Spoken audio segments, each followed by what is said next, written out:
Olá, sejam bem-vindos a mais um podcast do ITCOcast, né? Falando sobre complexidades, nosso programa que fala sobre planejamento urbano. Hoje aqui com duas figuras ilustríssimas, né? O vereador Anselmo Pereira, doutor Sebastião Ferreira também falando sobre planejamento urbano, sobre gestão de cidades. Então, você que está aí nos ouvindo, vendo, né? Junte-se a nós enquanto nós vamos esclarecer aqui dúvidas, desconstruirmos mitos, né? Vamos comentar histórias, nos comprometemos com boas reflexões sobre o planejamento das cidades. Complexidade é o podcast do ITCO. Curta, comente e compartilhe com seus amigos.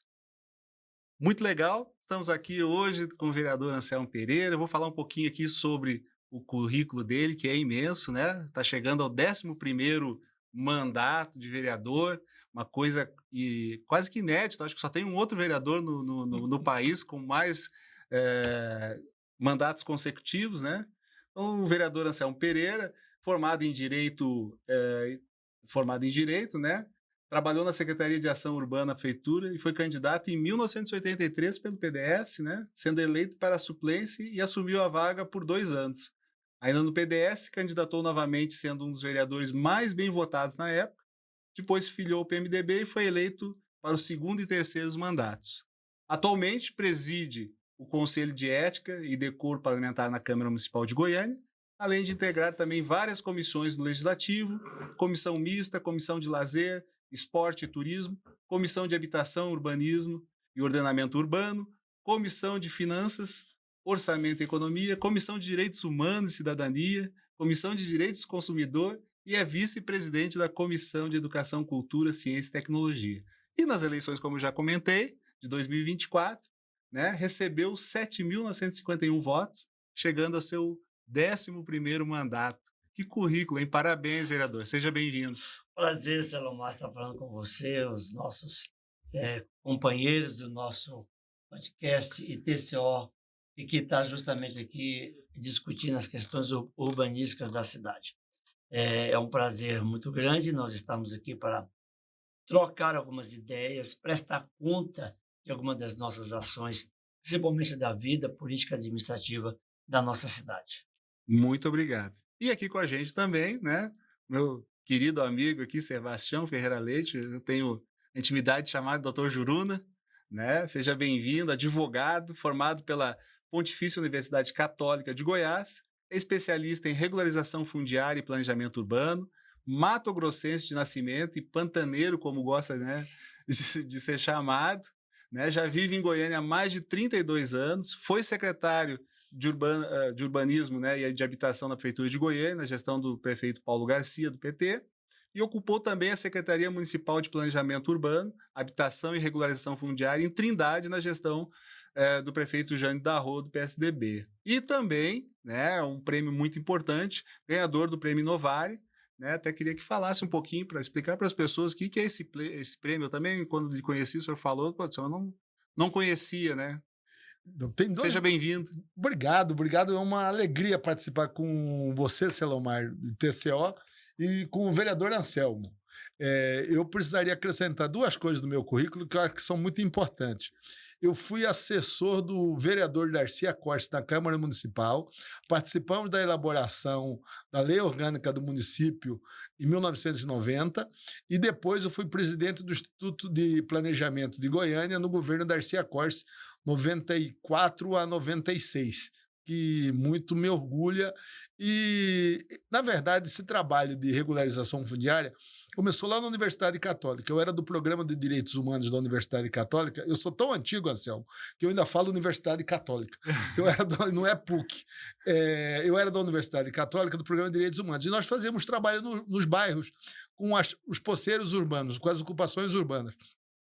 Foi lá nessa época que eu conheci a Dona Márcia, o Rony, o Maurício Beraldo, a Neuza, a Dona Maria, enfim, a Eulange, o Celso, todas as pessoas que moravam em postos urbanos na cidade e eu participava daquilo. E antes de formar, ainda em 87, eu fui da Comissão de Justiça e Paz da Arquidiocese e participei da distribuição dos lotes do Jardim Dom Fernando, que eram as terras, as fazendas da Igreja Católica da Mitra Arquidiocesana, lá na região leste da cidade. Eu participei para distribuir os lotes naquela situação, quando as pessoas ocuparam aquela fazenda da Igreja Católica. Então, quando eu vim para ser secretário de Planejamento, eu trabalhei na regularização fundiária do Jardim Nova Esperança, que tinha mais de 20 anos que tinha sido ocupado, mas ninguém nunca tinha preocupado de fazer regularização.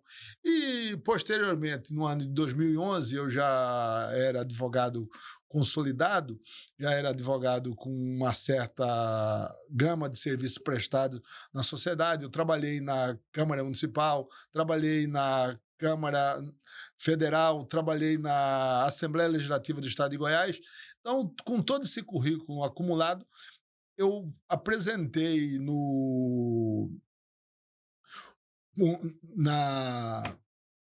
a regularização fundiária de Senador Canedo no instituto que é patrocinado pela Rede Globo, pela STJ, pelo Supremo Tribunal, Inovare. E no Inovare nós tivemos a menção honrosa de um caso que é muito antigo na cidade, do Jardim Todos os Santos, que foi do famoso padre Perclá, que morou lá em Senador Canedo, tinha umas terras e fez esse loteamento ainda naquela época, e nós fizemos um trabalho no sentido de construir a regularização fundiária lá na cidade de Senador Canedo, e isso virou uma referência. Qual que é a importância disso daqui? Do prêmio significou para mim algo muito significativo para a minha vida, para a minha alma, para o meu trabalho. Mas para as cidades significou muito mais ainda, porque a política de regularização fundiária virou um tema de programa de governo. Todos os governos passaram a incluir como política pública a regularização fundiária. Eu acho que isso é muito importante, porque isso é muito anterior à Lei 11.977, muito anterior à Lei 13.465, que é a atual de 2017, que é a regularização fundiária. Então, foi um tema inovador que nós fazíamos há muito tempo.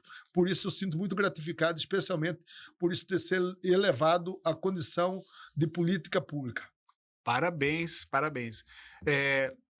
Nos primeiros programas que a gente fez, vereador e doutor Juruna, a gente trouxe aqui técnicos, né, arquitetos, urbanistas. O primeiro foi o Luiz Fernando, veio aqui falar sobre, né, o Cruvinel Teixeira, né, o famoso Chibiu.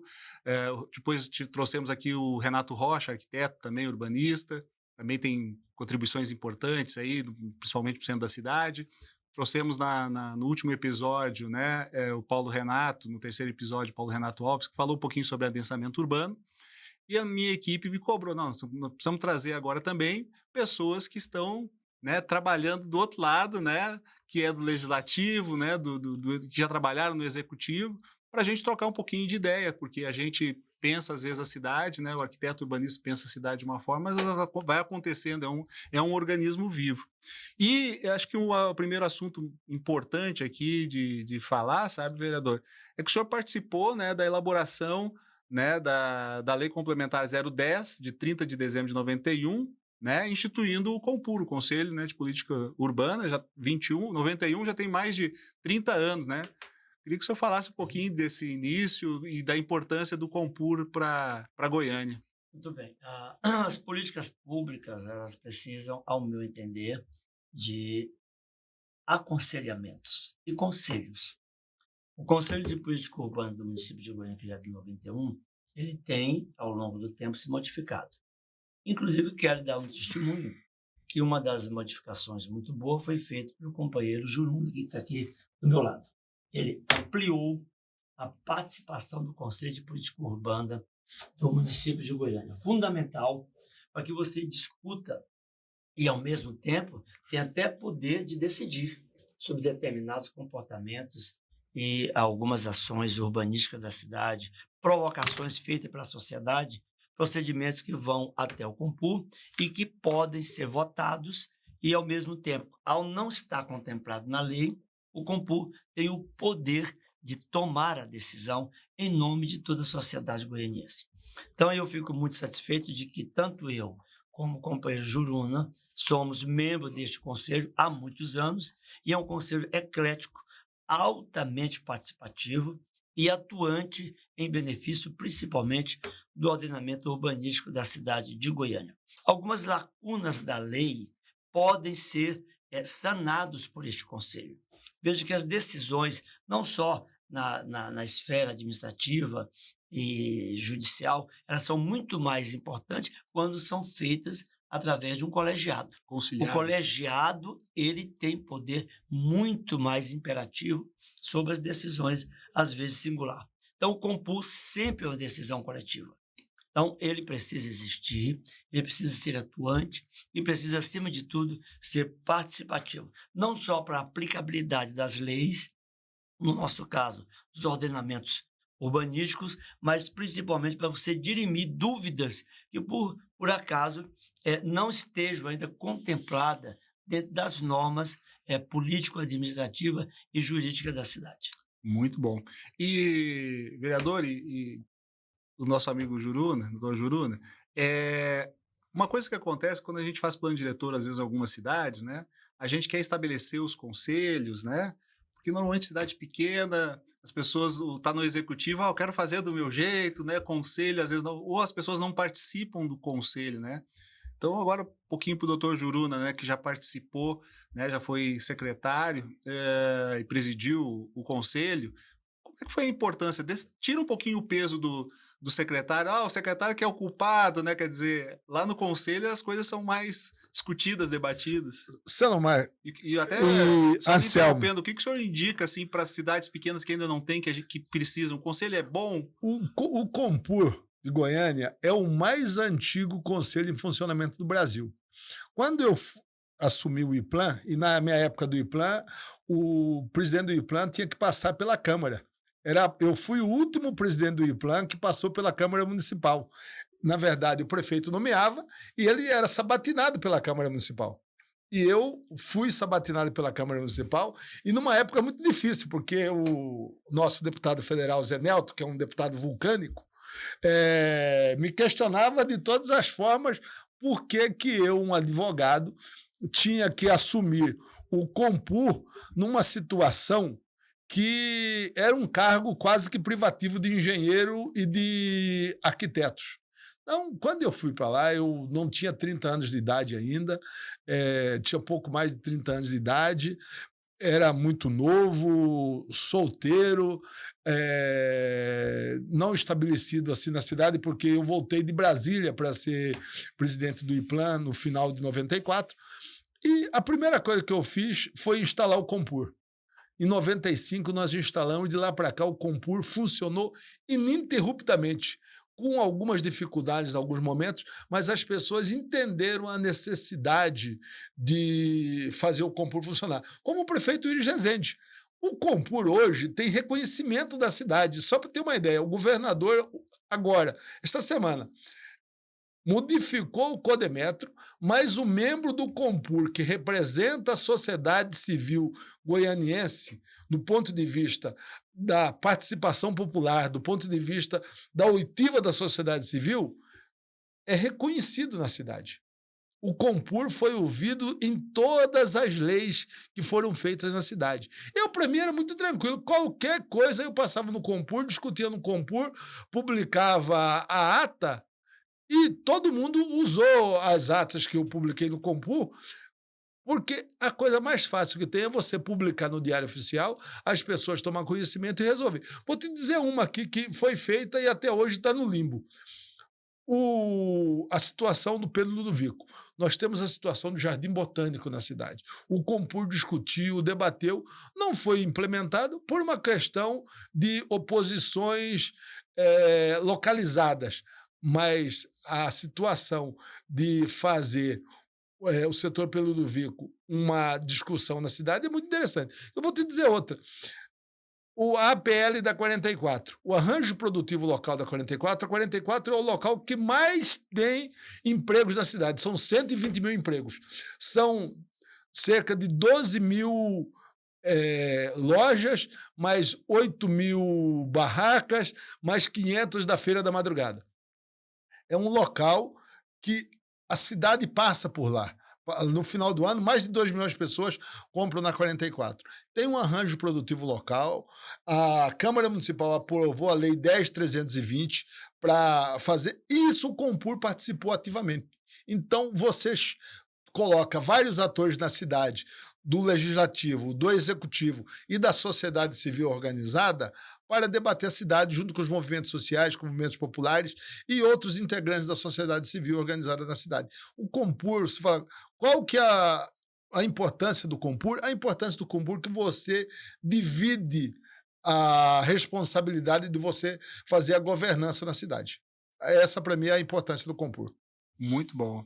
E, vereador, qual é o conselho que o senhor dá para quem está assumindo agora, né, as prefeituras, as novas gestões em outras cidades, né, como a gente já identificou que é importante ter um conselho de planejamento urbano na cidade, né, qual é o conselho que o senhor dá para esses prefeitos que estão assumindo e que não têm o conselho? É bom? Quais são as dificuldades? O primeiro conselho é dividir responsabilidades. Eu acho que o companheiro Juruna foi muito feliz. Quando você vai tomar decisões de benefício da cidade e poder fazer com que esta decisão seja homologada e consciente com os segmentos organizados da sociedade, da sua cidade, quer da paróquia, quer da igreja evangélica, quer lá da atividade do comercial, industrial da cidade, quer lá da associação de bairro, que é isso que o nosso Compur abriga e coloca um mecanismo altamente democrático em defesa dos interesses da sociedade. Eu daria um conselho a qualquer um desses que vão iniciar a sua administração. Crie o conselho.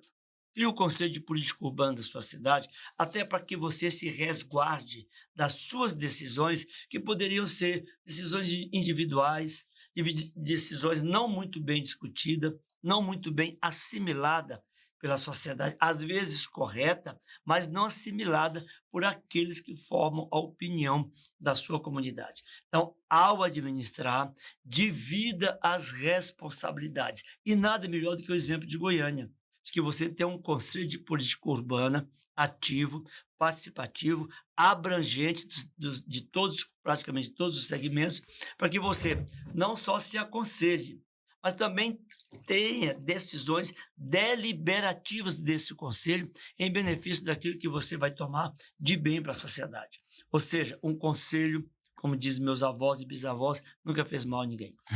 Selomar, me permite só ajudar aqui em relação àquilo que o vereador Anselmo fala. Só para você ter uma ideia. Nós temos a Rede Nacional de Educação.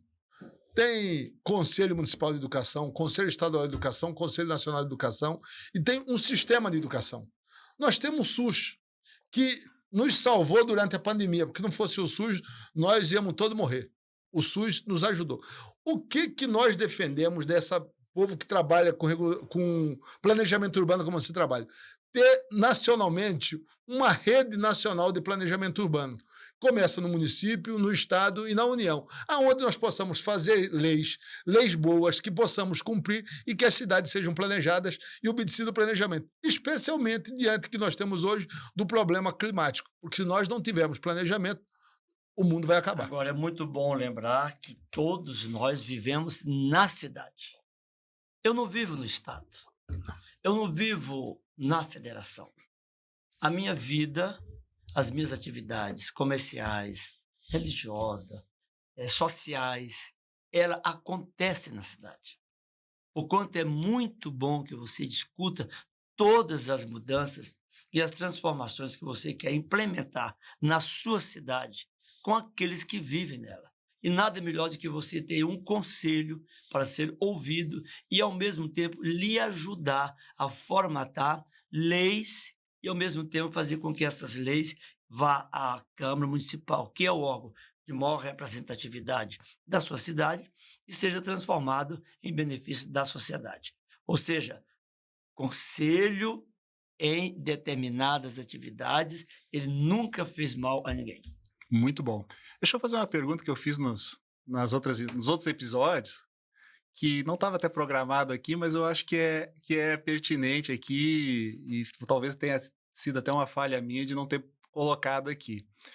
É uma percepção minha, né? Não é do ITCO, nem da equipe e tal, mas é uma percepção minha. Principalmente agora, nós estamos gravando aqui em novembro, né? Início de novembro, já aconteceu as eleições, mas o foco muito de todas as eleições em vários municípios se bateu muito, né, na questão da saúde, da educação, né? Eu lembrei dessa pergunta por causa que o doutor Juruna falou agora aqui, né? Dos conselhos, né, de educação, de saúde. E as pessoas bateram muito nessa questão de emprego, renda, conselho, saúde, educação, né? Mas eu vejo muito pouco, né, a minha percepção, de planejamento da cidade, né, da importância da cidade, das áreas de lazer, dos equipamentos públicos, né? Se fala muito da mobilidade, mas é do trânsito, é uma coisa pontual lá para resolver, né? Como é que qual o pensamento, né, doutor Juruna, vereador, sobre essa questão? Assim, a gente poderia dar mais. Até num dos episódios aqui, o Paulo Renato falou assim: mas a equipe lá da CEPLAN está reduzida. Além disso, tem arquiteto que manda até projeto de forma errada, eles têm que revisar 2, 3 vezes, né? O senhor acha que está subdimensionado o planejamento urbano? Não sei para Goiânia, mas para as outras cidades, qual é a sua percepção? Eu quero fazer até uma defesa. Eu fico lamentando que um dos últimos presidentes do Instituto de Planejamento de Goiânia está do meu lado. Dr. Sebastião Ferreira Leite, Juruna. Há 30 anos atrás. Ele simplesmente, como eu, deve estar frustrado. Como é que eu tenho uma cidade? Como é que eu tenho um município? Como é que eu tenho até mesmo, vamos dizer assim, uma vila? E eu não tenho planejamento do que é que eu quero fazer para aquele momento, para um futuro próximo. Então, houve um erro no município de Goiânia muito grande, de você não implementar novamente o Instituto de Planejamento do município de Goiânia. Em uma dos planos diretores de Goiânia, nós colocamos lá que ele teria que ser recriado. Lamentavelmente, ele foi vetado. E, ao meu entender, foi um erro grosseiro para a administração da cidade. Neste momento, o atual prefeito eleito de Goiânia deveria estar sentado, se houvesse o Instituto de Planejamento da cidade, ele deveria estar sentado com ele 10, 20, 30, 60 dias para discutir a cidade, para ouvir a cidade, para planejar a cidade. Então, começa a surgir leis avulsas, como eu digo isso aí no ponto comum. Eu vou fazer uma lei pontual para a mobilidade. Eu vou fazer uma lei pontual para resolver o problema ambulatorial de Goiânia. Mas eu esqueço de que eu tenho que inserir tudo isso em um planejamento e que, no caso de Goiânia, não é mais sobre só Goiânia. Eu tenho que fazer um planejamento sobre a região metropolitana. De repente, eu posso ter um posto de saúde na Avenida Rio Verde, do lado esquerdo, e do lado direito, imediatamente, um dos dois será obsoleto. Ou seja, o dinheiro público foi não bem aplicado. Então, eu lamento profundamente o equívoco da cidade em não reaver o Instituto de Planejamento de Goiânia, que poderia ter outro nome, poderia continuar IPLAN e assim sucessivamente. Mas eu acho, Anselmo, que aquilo que é a nossa dificuldade pode ser a nossa solução. O Sandro Mabel, você sabe muito bem, não ganhou a eleição sozinho. Pode achar que foi, que não ganhou. Mas que talvez seja um momento de nós do Compur, junto com o ITCO, que pensa a cidade, de fazermos uma sugestão para ele, nesse momento. Ele quer dividir a CEPLAN em 3. Porque tem coisas assim na cidade que você não acredita. Vou contar uma bizarrice para vocês dois. Como que pode o geoprocessamento estar na finanças e não na CEPLAN? Fala para mim. Se alguém me explicar isso, eu vou entender. Aí a CEPLAN cuida do físico-territorial. Se cuida do físico-territorial, eu queria saber por que a regularização fundiária está fora da CEPLAN. Por uma questão lógica. O que o físico-territorial planeja? Planeja as ruas, planeja o sistema. Mas aí tem mais. A finanças tomou tanto poder na cidade que ela executa o orçamento, ela arrecada E ela planeja, ela faz. Então, é o seguinte, a cidade não tem planejamento, porque a figura das finanças ficou tão forte que eles tomaram para si a capacidade. Teve uns certos momentos que tinha uma comissão de orçamento na cidade, onde era discutido mais coletivamente, mas até isso acabou. Então, é o seguinte, o IPLAN, quando surgiu na década de 70, no governo Chiquinho de Castro, era um órgão que concentrava muitas atividades. Eu falo que o IPLAN era o Brahma, que da cabeça do IPLAN saiu a SMM, do coração do IPLAN saiu a AMA, do estômago do IPLAN saiu uma parte de outros órgãos da prefeitura. Do sistema funerário. Do sistema funerário que estava lá também. Que não existia. Que não existia. Então, é o seguinte, embora a lei de cemitério da cidade seja do Jaime Câmara, quando foi prefeito em... Jaime não, foi do Jaime e do Dr. Hélio de Brito. Mas atualmente a lei lei de autoria do vereador Pereira. Não, mas isso daí é uma outra história. Um dia nós vamos falar sobre cemitério. Aqui nós vamos gastar um podcast inteiro para falar de cemitério e de funerário na cidade. Nós temos histórias antigas aqui. Bom, seguinte, nós precisamos ter o planejamento na cidade. Talvez seja o momento de nós pedirmos, em nome do Compur, uma audiência ao Sandro Mabel e demonstrar para ele a importância de ter um instituto de planejamento na cidade, de nós fazermos com que a cidade tenha um planejamento, que tenha um pensar na cidade. Porque o que nós temos levantado no plano diretor, nós levantamos outro dia, Selomar, só do plano diretor, de programas que nós temos que executar, deve ter uns 25. Aonde nós vamos arrumar dinheiro para executar os programas? Não adianta nós fazer uma carta de intenções. Plano diretor não é carta de intenções. Se fosse carta de intenções, não era plano diretor. São coisas que nós queremos que sejam execuíveis. Então, mobilidade, planejamento, aonde que vão ser as áreas de desenvolvimento econômico na cidade? De interesse social. As áreas de interesse social. O que eles vão pegar? Só para dar uma ideia para vocês aqui. Só no centro da cidade, o INSS tem 15 edifícios abandonados. 15. Agora, o governo federal liberou um para o MRU fazer um retrofit. Na 2, com o Jardim Goiás. Olha, isso é uma revolução. Trazer gente para o centro. Vamos falar na sequência. Uma última pergunta rapidinha a resposta do vereador, que a gente quer sempre levar. A gente está falando de Goiânia, mas o exemplo de Goiânia, tanto as coisas boas quanto as que precisam ser melhoradas, servem para outros municípios, né?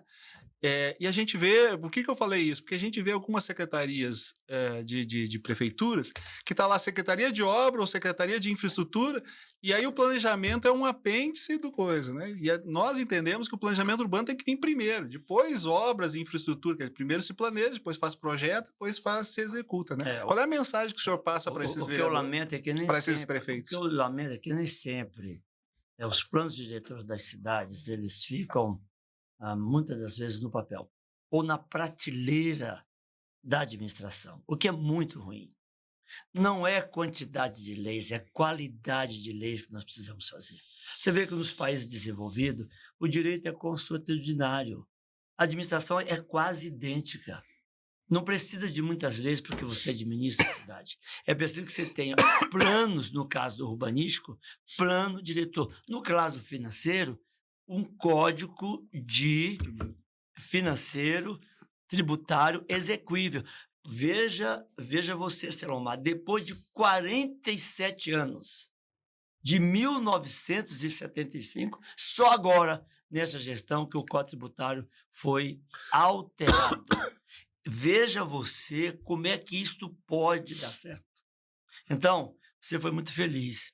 Não adianta fazer planos diretores, não adianta fazer códigos. Por exemplo, eu sou o maior crítico da história de Goiânia e eu espero que nessa gestão não se deixe de entregar para Goiânia a lei ambiental da cidade. Não é código ambiental, lei ambiental. É a única que falta. Isso é um absurdo. Uma cidade que é a segunda cidade em área verde pública do mundo e daqui 5 anos vai ser a primeira do mundo, não tem uma lei ambiental. Justifique isso para a sociedade. Você acha que a sociedade vai entender que a AMA administra a cidade por resoluções? Resolução fica ao meu prazer. A minha vontade discricionária tem que ser leis para que as regras sejam definidas e claras para eu atuar dentro da atividade do município de Goiânia. Nós estamos caminhando para este final de mandato e a lei ambiental, eu aproveito aqui o podcast do ITCO para cobrar mais uma vez. Não podemos encerrar esse mandato sem a lei ambiental da nossa cidade, até porque nós acabamos de criar uma lei fantástica para o traçado urbanístico da cidade, o processo habitacional, HIS. A HIS foi aprovada. E ela poderá colocar Goiânia, como colocou a minha lei nos anos de 91, para que a cidade não fosse favelada. Graças à lei 7.222 de 91, 93. nós não tivemos favela no município de Goiânia até hoje. Tivemos alguns pontos e que foram erradicados. Agora, tenha paciência. É preciso que nós possamos cumprir com as leis que tornam a cidade altamente competitiva em toda a sua dimensão. Já vamos falar um pouquinho de desenvolvimento econômico. Só que eu queria fazer talvez um adendo àquilo que diz o Anselmo aqui. Aceita mais Talvez água? uma exaltação aqui. O prefeito sai muito criticado. Uhum. O prefeito não foi reeleito, sai muito criticado. Mas tem duas coisas importantes nisso. Primeiro, o prefeito encaminhou à Câmara toda a regulamentação do plano diretor, exceto a lei ambiental. Então, esse é um dado importante. Segundo, o Poder Legislativo aprovou todas as leis. 2007 até 2016 não tinham sido aprovadas as leis. Tinha uma série de leis que não tinham sido feitas. E esta legislatura e o prefeito aqui, no prazo do plano diretor de 2 anos, fez toda a regulamentação do plano diretor. Isso é um dado importante para a cidade, porque isso vai significar para a história de que quem estava na prefeitura e quem estava no Poder Legislativo cumpriu e fez cumprir a lei. E, ao mesmo tempo, vai fomentar regras para as futuras administrações. O que é importante que o cidadão que esteja em Goiânia e vive nessa cidade, quer seja para estudar, quer seja para se tratar, quer seja para ter atividades econômicas e sociais, ele precisa estar submetido a regras claras e definidas. Nesta gestão, nós cumprimos esse papel. Importantíssimo. Ou seja, você criou um tecido jurídico amplo para que todos aqueles que queiram ter atividade nessa cidade saibam quais são as suas regras e promovam diante de si a sua competitividade. Anselmo, e ao contrário da legislatura passada, de anos anteriores, não, as leis, não teve nenhuma que foi derrubada pela Justiça. Nenhuma lei foi derrubada pela Justiça, apesar de várias tentativas que houveram. Muito bom. Vamos trocar um pouquinho, que o senhor já falou da habitação social, do centro, do prédio, né, do INSS lá. Vamos falar um pouquinho sobre a habitação social. Nós temos ainda um outro tema que eu quero falar, que são 2 temas ainda muito bons aí. Um é sobre desenvolvimento econômico, também tem propostas suas aí, né? Mas a habitação social, né? Principalmente o senhor falou lá do centro, né? Que precisa ser revitalizado, né? Quais são as propostas aí que estão previstas no que o senhor falou agora? Salomão, você me permite pedir a você, eu não gosto de que fale que o centro seja revitalizado. Revitalizar para mim é mais ou menos você tinha uma estatueta, quebrou a estatueta e foi lá e passou um durepox, né? Ficou igual. O centro precisa ser requalificado. A requalificação é isso que o Júnior acaba de falar. Um prédio da Rua 2 com a Goiás, que estava subutilizado há mais de quase 20 anos, o último momento dele foi a Caixa Econômica Federal, e que poderá a qualquer momento ruir ou até mesmo pegar fogo. Ele vai ser agora reaproveitado graças aos movimentos de moradia popular, graças às cooperativas e graças a esse novo governo federal, ele vai se transformar em mais de 60 moradias populares, dando o primeiro passo para quê? Para que você possa se apossar-se do centro novamente, ou seja, você traz a população para o centro da cidade de Goiânia, independente da sua capacidade financeira ou não. Veja que esses 60 apartamentos serão habitados por pessoas de média e de baixíssima renda. Então, você reabita o centro.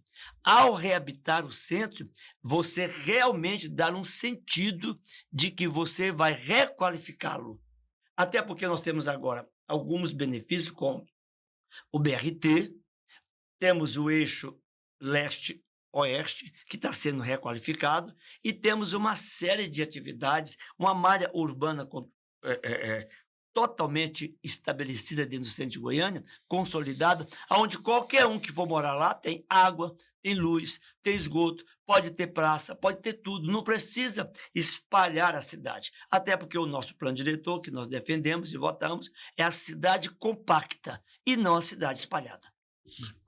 O que eu posso dizer, só para resgatar um pouco da história, em 95, quando eu cheguei na secretaria, nós tínhamos, dentro do IPLAN, que regulamentar a Lei Complementar 031, que foi a lei de zoneamento. Você sabe, Selomar, e o vereador Anselmo teve a grata satisfação de aprovar essa lei, que essa lei foi a lei que determinou todos os institutos jurídicos que tivesse na cidade. Esse café é bom para esquentar a garganta, porque esse estabelecimento aqui é gelado. É lá do sul. Então é o seguinte, o que a Lei Complementar 031? Tinham três institutos que estão na Lei 10.257, o Estatuto da Cidade, que não tinham na Lei Complementar 031 de Goiânia. 3, Selomar. Direito de superfície, EIV e EIT. Se você pegar todos os outros institutos, em 1994, portanto, 7 anos antes de entrada de vigor do Estatuto da Cidade, Goiânia já tinha os institutos urbanísticos, instrumentos jurídicos moderníssimos, como transferência de direito de construir, como outorga onerosa, como operação urbana consorciada. E tem um aqui que eu vou citar. Estava no artigo 117 da Lei Complementar 031, Área Especial de Interesse Social. Na Câmara, nós tínhamos alguns de oposição e os de situação que disputavam a relatoria da lei. Vereador Anselmo Pereira Sobrinho, Elias Rassi, Paulo de Souza Neto, que tinha sido presidente anterior à minha nomeação lá. Como tinha 3 vereadores que disputavam lá, e a lei falava de ato regulamentador. Ao invés de fazer a lei, a criação deste que vos fala, eu criei um decreto. Decreto 7.595 de 7 de junho de 95. Ou 7.569, uma coisa assim. E nós criamos Zona Especial de Interesse Social, ZEIS, que depois voltou em Goiânia para ser a EIS, 1, 2 e 3. Com esse decreto, nós regularizamos os loteamentos ilegais, irregulares e clandestinos na cidade. Nós regularizamos as áreas de posse e criamos possibilidades de lote diminuir de tamanho. Então, nós juntamos a Lei Anselmo, a 7.222, porque aqui na cidade já teve a Lei Anselmo e teve a Lei Juruna, só para vocês terem ideia. A Lei Anselmo cria uma série de coisas, de instrumentos, de instrumentos jurídicos, de políticas urbanas, para não ter irregularidade na cidade. E eu vou dizer para você por que a cidade teve irregularidade. Porque lá na década de 60, sem nenhum ato normativo, sem nenhum provimento, sem qualquer resolução, o Tribunal de Justiça, pela Corregedoria, impediu os condomínios que ficaram na ilegalidade até o vigor do artigo 64 da Lei 13.465, que recriou de novo a possibilidade de condomínio de lotes. Mas na década de 70, Goiânia criou essa figura com base na 4.591. Depois o pessoal, os assistentes vão dizer, se advogado é doido, fica citando lei, acha que nós somos juristas. Mas é o meu modo de ser. E a ex, nós regularizamos loteamentos, nós regularizamos posse urbana. A última vez que eu fui secretário de loteamento, o Anselmo era o rei da regularização. Eu regularizei a área para ele lá no Andréia, Cristina, Amin Camargo, aqui Itaipu, Baliza. Esmeraldas, Baliza. Aqui, no seu microfone. Recanto das Minas Gerais. Aqui no Jardim Novo Mundo, no setor universitário, da Vila Quebra-Caixote, na Avenida Lincoln, nós temos uma discussão. A única situação mais irregular que tem na cidade é da Avenida Lincoln. Mas, como que é o nome da outra avenida? Londrina, não. Você sabe, lembra do Jardim Novo Mundo? Várias situações do Jardim Novo Mundo. Diversas situações. E teve um caso, porque não pensa que eu tive facilidade disso, não. Na prefeitura era um problema, porque todo mundo é muito ligado ao positivismo jurídico. E eu acho que é importante o positivismo jurídico, porque e eu era contra. Mas depois de ler muito Norberto Bobbio, eu virei um advogado, talvez eu seja um neopositivista, da importância de Kelsen, que diz da importância do cumprimento das leis. Nós precisamos cumprir a lei, nós precisamos ser um amante do cumprimento da lei. Isso está em Bobbio e está em Kelsen, e está lá atrás em Hegel. E nessa dialética, o que é importante? Nós fizemos a regularização da cidade. Mas criamos uma coisa importantíssima que junta o casamento das ex com a Lei Anselmo.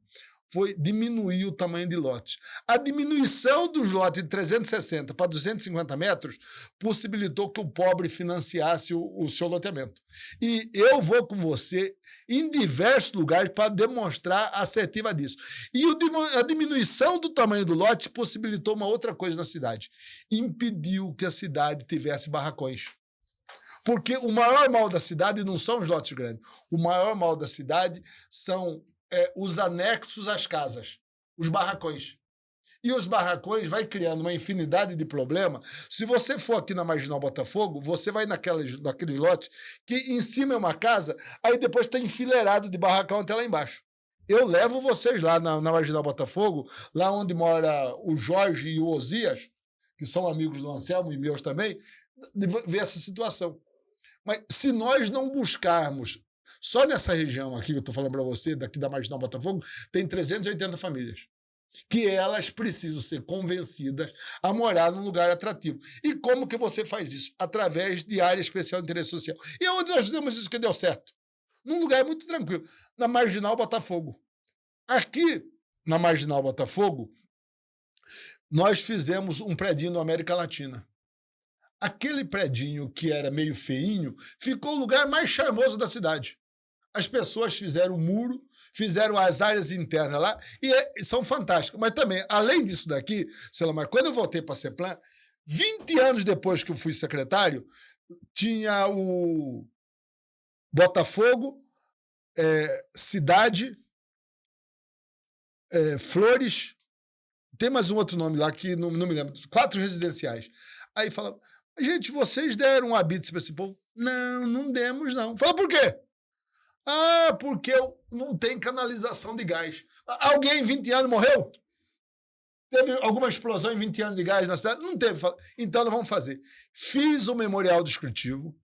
Teve um amigo meu que precisava de um serviço, eu encomendei para ele estender um caminho lá para contratar uma advogada, fizemos o memorial, fizemos a implantação do condomínio, regularizamos e o atual prefeito concedeu escritura para o pessoal da América Latina, do Botafogo, do Parque Cidade. Então, acho que essas coisas, assim, do ponto de vista de área especial de interesse social, tanto do ponto de vista do centro da cidade, como de bairros e de áreas que você pode desenvolver para família de baixa renda, é importantíssimo, porque você integra na cidade. Sim.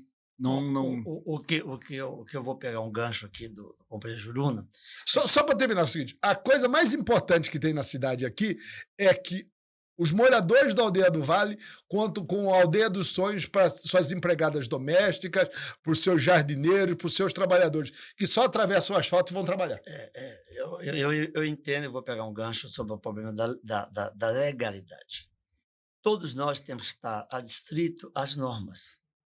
Quando nós fizemos a Lei 7.222 de 93, Goiânia estava caminhando para ser o que, lamentavelmente, agora também está caminhando, cidade dormitório. Ou você moraria em loteamentos irregulares e clandestinos, ou você iria desafiar o traçado urbano da cidade e morar às margens dos córregos, que isso é muito mais degradante. E que nós conseguimos estancar tudo isso. Durante quase uma década e meia, essa lei ficou em vigência.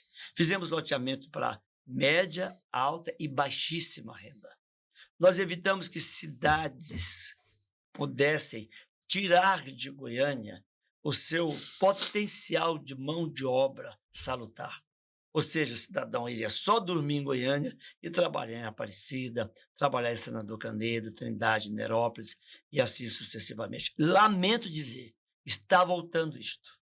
E se nós rapidamente não colocarmos agora o que determinou o plano diretor e que por ideia dessa gestão e das cabeças dos novos legisladores, incluindo a minha, que é a mais antiga também, nós criamos polos de atividade econômica em Goiânia. Como é que você pega pessoas e leva lá para o Jardim do Cerrado, daqui aonde eu estou fazendo o podcast do ITCO, até lá, são 22 quilômetros.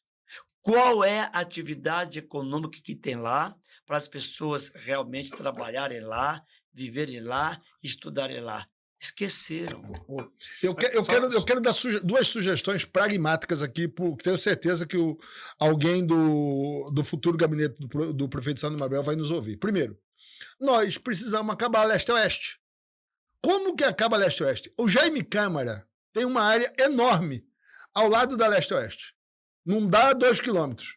Vamos fazer HIS lá, remover as 142 famílias que estão no leito leste-oeste, acabamos a leste-oeste e damos a TDC para o Jaime Câmara, que vai fantasticamente, porque está construindo inúmeros prédios nas áreas dele lá. Mas você tocou no assunto que eu vou dizer que uma das coisas que eu mais lamento no governo do meu amigo, que me deu a oportunidade de ser prefeito por 14 dias, que foi o Paulo Garcia, foi nós não termos feito a primeira operação urbana de Goiânia nas imediações da Vila Redenção do setor Preto do Vico.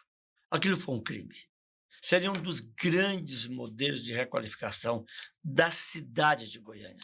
Eu lamento. Você sabe que até hoje está no site da prefeitura o relatório da operação urbana do Peludo Vico, né? Até hoje está lá. Ninguém conseguiu tirar até hoje, viu, Salomar? Depois de quase 10 anos. Deixa eu passar para o outro assunto que está nisso aí que o senhor falou, que é a indústria, né, desenvolver os polos econômicos, e até conversando outro dia com um empreendedor, ele estava falando, nós precisamos trazer mais indústrias, né, para Goiânia. Num levantamento que a gente fez há um tempo atrás, acho que na época até o doutor Juliano era secretário, a gente levantou que, se eu não me engano, o PIB de indústria em Goiânia é em torno de 2,5%, 3%.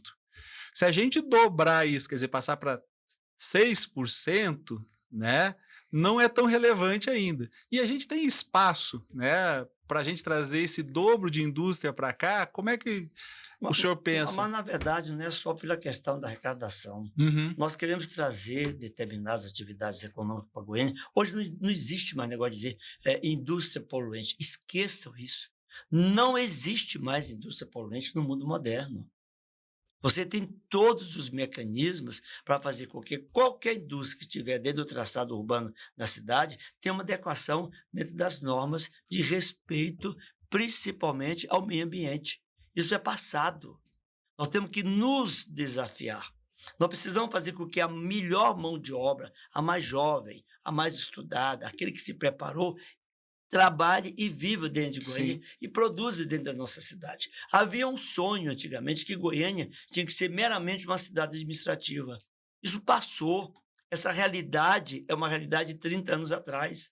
Nós precisamos fazer com que Goiânia seja uma cidade altamente autossustentável. Não adianta eu querer viver apenas de tributar o cidadão, de criar mecanismo para criar imposto, IPTU, ITU, aumentar o ISS. Pelo contrário, eu tenho que diminuir o ISS para fomentar ainda mais a atividade. Hoje eu tenho o prazer de dizer aqui no podcast de que este ano a arrecadação do ISS de Goiânia superou do IPTU e do ITU, porque este é o imposto sadio. Sim. O imposto penoso é aquele que você vai lá e saqueia o bolso do contribuinte, porque você não teve capacidade de gerar para a sua cidade a sua própria autonomia financeira. Eu tenho o Anselmo diz uma coisa, acho que é muito importante. Eu tenho uma concepção, Selomar, que Goiânia não é a capital só de Goiás. Nós continuamos sendo a capital do Tocantins, do leste de Mato Grosso, do sul do Pará, E um pouquinho de Minas. E do Mato Piba inteirinho, numa parte da Bahia, do Piauí e do Maranhão, e do oeste de Minas. Todo mundo vem a Goiânia. Goiânia tem grandes oftalmologistas, todo mundo vem aqui tratar na oftalmologia. As concessionárias de carro de Goiânia são as melhores que tem no Brasil. As empresas de agronegócio da Castelo Branco, não tem nada melhor no Brasil do que delas. Você daqui, você leva remédios de veterinários para todo lugar. Eu mesmo, quando vou para Mato Grosso, passo na Castelo Branco, compro e vou embora para Mato Grosso. Só para você ter uma ideia disso daqui, da importância que isso é. Eu estou dizendo de um caso aqui, que é o meu, pessoal. Mas, na prestação de serviço, nós somos imbatíveis. Nossos restaurantes de Goiânia são todos maravilhosos. Da comida árabe maravilhosa que nós temos, aos peixes que nós temos, de como eles fazem tucunaré, a comida goiana, assim, que não é só goiana, né? É um pouco de Goiânia, mineiro, baiano. É uma gastronomia fantástica que tem na cidade. É universal em Goiânia. Então, isso, os shoppings de Goiânia, nós em Goiânia nós temos mais de 16 shopping centers. Então, nós temos tudo da prestação de serviço. Nós temos uma rede hoteleira que é ampla, que é muito interessante, que foi revitalizada bastante agora nos últimos anos aqui, e nós temos a possibilidade, que está no plano diretor, além daquilo que o Anselmo fala, do Eixo Norte. Entrou no plano diretor o Eixo Norte. Nós precisamos que os proprietários do Eixo Norte, que tem terras lá, eu conheço todos que têm terra lá, o Orlando de Moraes, a Tropical Imóveis, o Ioave Blanche, a Ferrobras, todo mundo conhecido da cidade. Nós temos que unir, criar um polo de desenvolvimento econômico na cidade do Eixo Norte, junto com a Universidade Federal. Nós precisamos ampliar os campi da Universidade Federal, e isso é importante, que o professor Edivardo foi eleito, que foi magnífico reitor da universidade, então tem condições de ajudar a pensar isso, especialmente com o mandato legislativo, que pode nos ajudar a pensar, junto com a universidade, nós pensarmos isso daqui sem desrespeitar o meio ambiente, ao contrário, respeitando o meio ambiente. Tem uma área lá, por exemplo, que foi da dona Terezinha Ludovico, que pode ser um novo bosque perto da Universidade Federal e naquele conjunto de chácaras que tem na região norte da cidade. Mas eu também defendo que determinados eixos de atividade econômica estejam aqui agora, por exemplo, na região leste, GO 010. Acaba de ser duplicada por esse dinâmico governador, Ronaldo Caiado, integrando toda aquela região leste de Goiânia a cidades altamente produtivas, né? Inclusive produtivas de forma agropecuária. Nós temos aqui a saída para a região sudoeste, na GO 070, onde eu disse justamente, pegando polos de atividades habitacionais, como o Jardim do Cerrado, que já está no 12ª etapa. E nós não podemos deixar todos aqueles nossos irmãos desassistidos, não só de problemas de assistência médica, assistência educacional, mas principalmente da sobrevivência. Sim. Então, nós precisamos nos desafiar naquilo que a lei já determinou.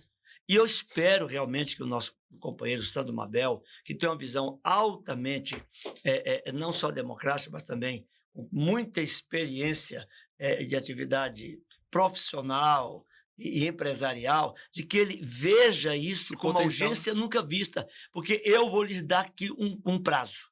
Dentro de 10 anos, se nós não fizermos o dever de casa, Goiânia será infinitamente uma cidade dormitório. Agora, Isso é muito tem ruim. uma coisa importante disso que o Anselmo fala. O anel viário. Eu participei, ano passado, foi uma das coisas mais irritantes que já participei na minha vida. Nós participamos do PPA do governo federal. Aí colocaram todo mundo lá para discutir pautas, só faltou uma geral, o anel viário da cidade. Nós precisamos de Goiânia. Eu sou da opinião seguinte, nós todo dia devíamos fazer um protesto.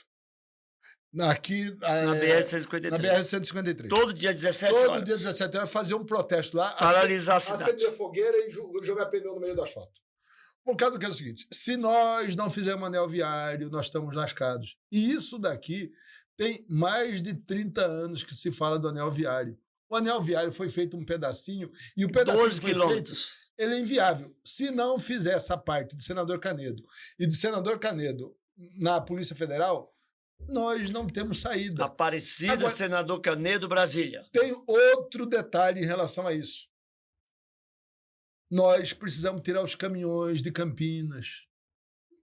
O Selomar já fez pesquisa de TCO. São 1.500 caminhões em Campinas todo santo dia. Deixa Campinas como uma vitrine, como um showroom, como algo gourmet. E O shopping aberto. o shopping aberto, e vamos lá na José Hermano, e vamos levar para outro local. Mas, para piorar, lá não tem nem área azul digital. A lei é minha. A minha lei tem mais de 8 anos, que são os estacionamentos públicos onerosos. Passou pelo governo do meu falecido amigo Íris, passou pelo governo atual, não deram conta de implantar a área azul digital, que são chamados estacionamentos públicos. O que públicos Vossa Excelência tem de amigo prefeito onerosos. falecido é muito, né? Por exemplo, por isso que eles me ajudaram, eu invoquei eles nessa eleição. Então, veja você, a área azul digital vai democratizar principalmente a 44, vai estimular o comércio do centro de Goiânia, vai proporcionar e otimizar toda a atividade econômica da nossa querida Campinas. Como é que eu não dou conta de implantar, além do recurso financeiro que vai entrar em Goiânia todo dia, como se fosse uma captação de poupança popular? Isso é um retrocesso. E eu tenho um desafio para o próximo mandato do Anselmo. O primeiro ato dele como vereador aqui. Ele vai fazer um movimento, um decreto legislativo para criar a marca dos 100 anos de Goiânia. Que vai dar em 2033. 2033. Nós vamos fazer daqui a 8 anos nós vamos fazer... o ano 100 já acabou. anos. 100 anos. Então, o Anselmo vai criar um concurso com os arquitetos e os designers e todo mundo que cria na internet. Vai criar a logomarca dos 100 anos de Goiânia. Muito bem. A seu pedido, eu sou o secretário da mesa e o presidente de vez em quando me obedece, que é meu amigo, Romário Policarpo. Nós vamos, em nome da mesa, criar um decreto legislativo para estabelecer, o que não dizer até um concurso mesmo, para fazer com que você fomente alguma ação em relação aos 100 anos da cidade de Goiânia. Vai sair aqui do podcast do ITCO essa ideia do decreto legislativo. Que bom. Voltando aqui à área azul, né? Eu sou do lado do sul, moro, né, na região metropolitana lá de Porto Alegre. Estou há 22 anos já aqui em Goiânia e me surpreende muito até hoje, né, a gente não ter essa área azul eletrônica. Selomar, você vai aqui em Catalão, que é uma cidade bonita, dinâmica, mas com atividade 20, 50, 100 vezes menor que Goiânia. Com certeza. Você vai em qualquer cidadezinha de São Paulo, que tem 5 mil habitantes, tem área azul digital moderna, onde eu digitalizo aqui na minha mão do meu telefone e encontro a minha área lá. Aí eu quero tornar Goiânia uma cidade inteligente sem esse tipo de atividade que já está ficando superada. Antigamente você colocava lá um parquímetro, alguma coisa. Hoje não é mais nem isso, é tudo eletrônico. Agora você prejudica o centro da cidade, porque eu não posso parar na Rua 4 e comprar uma panela de pressão, eu com o meu motorista, eu não dou conta. Você imagina você sozinho. Aí eu quero ir em Campinas para comprar lá uma máquina, alguma coisa moderna, eu não dou conta de estacionar. Aí eu quero comprar vestuário na 44, já estou com os mesmos problemas. Mas que cidade é essa que quer dizer-se que é uma cidade inteligente, se ela está arcaicamente, não me permite eu me movimentar? E tem uma lei de menos de 4 artigos, proporcionando estacionamento público oneroso, o que você chama de área azul digital. A primeira cobrança minha para o futuro prefeito de São Mabel: estabeleça imediatamente, porque senão você está prevaricando. Primeiro, com a mobilidade da cidade. Segundo, você não requalifica o centro de Goiânia nem Campinas. E terceiro, você deixa de arrecadar. Ou seja, é prevaricação absoluta. E a receita, né? A receita não arrecada. A receita que é arrecadada com isso, né, vereador, pode reverter até para o transporte não, público. Inclusive, nessa lei minha tem um artigo que diz que 10% da arrecadação de todo o sistema da área azul digital é para aplicar no transporte de massa do município de Goiânia, para que amanhã eu possa deixar meu carro lá na Praça Universitária, onde eu tenho atividade econômica e farmacêutica, e ir para a cama de paletó e gravata. Só para você ter uma ideia, quando foi implantar os shopping centers, começou a implantar os estacionamentos cobrados na cidade, foi um transtorno. Nós teve que judicializar, responder na justiça umas 5 vezes. Todas as 5 vezes nós ganhamos. Tem um sucesso maior hoje do que estacionamento cobrado? E tem uma época agora, como nós temos muito transporte alternativo de Uber e de outras empresas do gênero na cidade, os estacionamentos estão mais esvaziados. Então, nós queremos hoje até ter uma modificação na lei para aproveitar economicamente os espaços.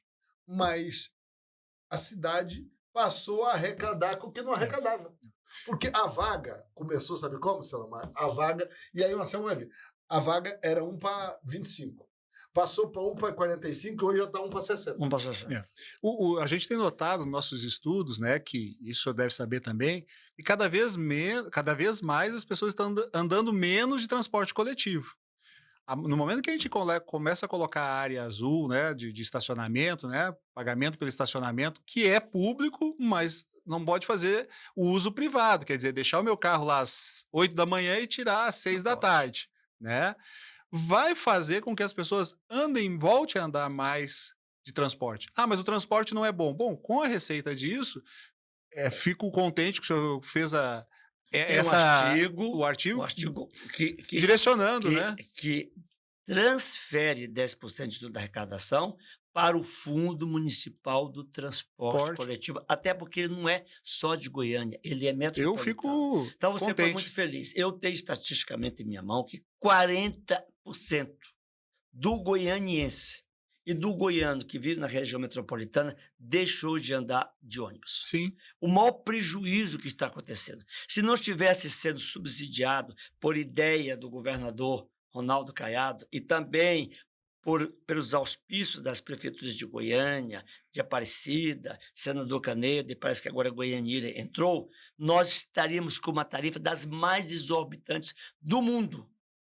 Todo o transporte do mundo é subsidiado. Sim. E quem paga é aquele que estaciona na cidade. Você vai em qualquer lugar do mundo, na Europa, Sim. no Chile, você chega lá, quer andar de carro, você tem que pagar mais. Por que é que todo mundo lá anda de metrô? Eu vou lhe contar um detalhe.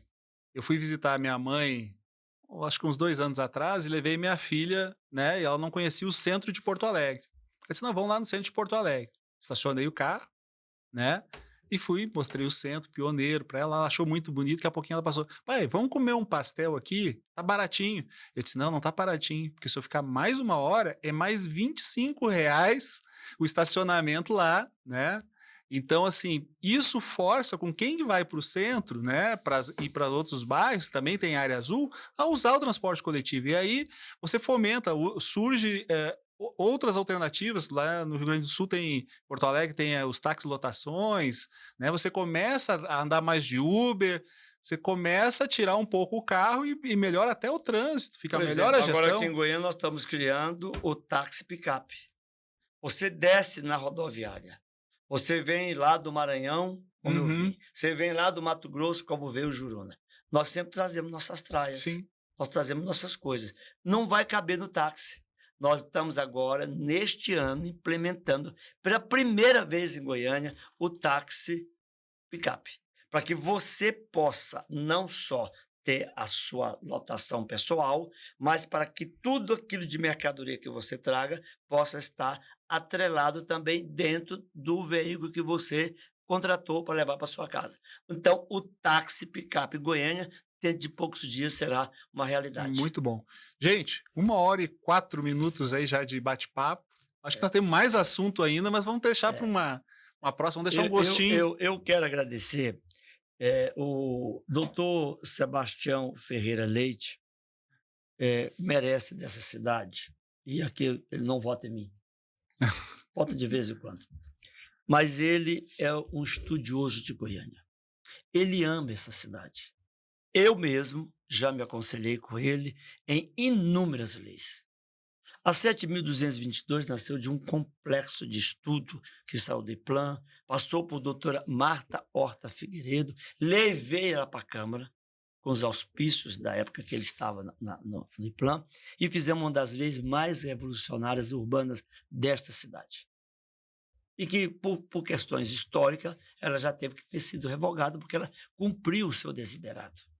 Então, eu vim aqui ao podcast do ITCO e discutir a cidade de Goiânia, para mim é um privilégio com quem entende da cidade, da cosmopolidade da cidade. Não, eu não gosto de discutir com quem não entende. Eu gosto de discutir com quem me traz ideias e que, ao mesmo tempo, discute no bom sentido, diverge do bom sentido e chega à convergência do que queremos. Então, veja você que o Compur nasce de ideias como essa. A necessidade de retornar o Instituto de Planejamento de Goiânia é fundamental para qualquer um que quiser uma Goiânia de 100 anos equilibrada e socialmente correta e urbanisticamente bem para a sua comunidade. Então, quero agradecer aqui a você, Selomar, por essa oportunidade, aos nossos ouvintes, aos companheiros aqui do podcast ITCO, e prometo que nós vamos voltar mais vezes, até porque é minha obrigação, sou empregado de vocês, é prestar conta do que eu faço há quase 4 décadas e meia no município de Goiânia. Muito obrigado. Doutor Juruna, o IPLAN, então, vamos conversar com o prefeito. Acho que nós temos o IPLAN, o Codemetro, o Compur, a marca de 100 anos de Goiânia, o anel viário. Você vê que nós temos muito desafio a debater na cidade. Eu quero agradecer a generosidade do ITCO, do vereador Anselmo. O vereador Anselmo, nós temos uma discussão que causa problemas para nós dois, porque às vezes nós encontramos 7 horas da manhã para conversar no ponto de venda de drogas dele no setor universitário, que é a farmácia. Farmácia, gente. Farmácia. Nós encontramos lá 7 horas da manhã. No escritóriozinho do fundo da farmácia. E nós conversamos muitas coisas interessantes. E coisas interessantíssimas para a cidade. Mas o vereador Anselmo é uma cabeça pensante da cidade, é importante para a cidade. Tem um fato do vereador Anselmo que eu vou revelar. A mãe dele já tem 95 anos. 97. Num desse aniversário do Anselmo, não quiseram incomodá-la. Você acredita que ela saiu na rua, requisitou um carro e chegou lá para missa, no horário da missa, e sozinha, garbosamente sozinha no horário da missa. Então, o Anselmo tem muita história na cidade, é importante. E o ITCO também faz história na cidade, já participou de 2 planos diretores da cidade, da regulamentação. Então, acho que isso daqui é importante da gente trazer o conhecimento com a vida prática da cidade. Então, acho que isso daí que faz a construção da cidade melhor. E eu quero agradecer a generosidade do ITCO, especialmente sua, Selomar, da Carla, das suas filhas, e que nós estamos esperando aquela picanha maravilhosa. Não, vai de sair. alguns anos. Agora pode ser também uma carne seca, porque o nordestino gosta de carne seca. Não, isso aí a gente faz um cardápio completo. Eu que quero agradecer a generosidade, o tempo. Eu sei que é exíguo de vocês, né? Os compromissos, mas a gente precisa trocar. A gente quer, com o ITCOcast, trazer mais vezes, né, vereadores, o pessoal que colabora no executivo, até indicações, né? O doutor Júlio pode trazer, né? O vereador Anselmo também pode dar indicações para estar visitando aqui, para estar falando um pouquinho sobre a cidade, não só ficar na parte conceitual, que é importante, né? Mas também a prática do dia a dia. Muito obrigado. Curta, né? Comente, compartilhe aí o nosso trabalho e até o próximo podcast do Complexidades. Muito obrigado.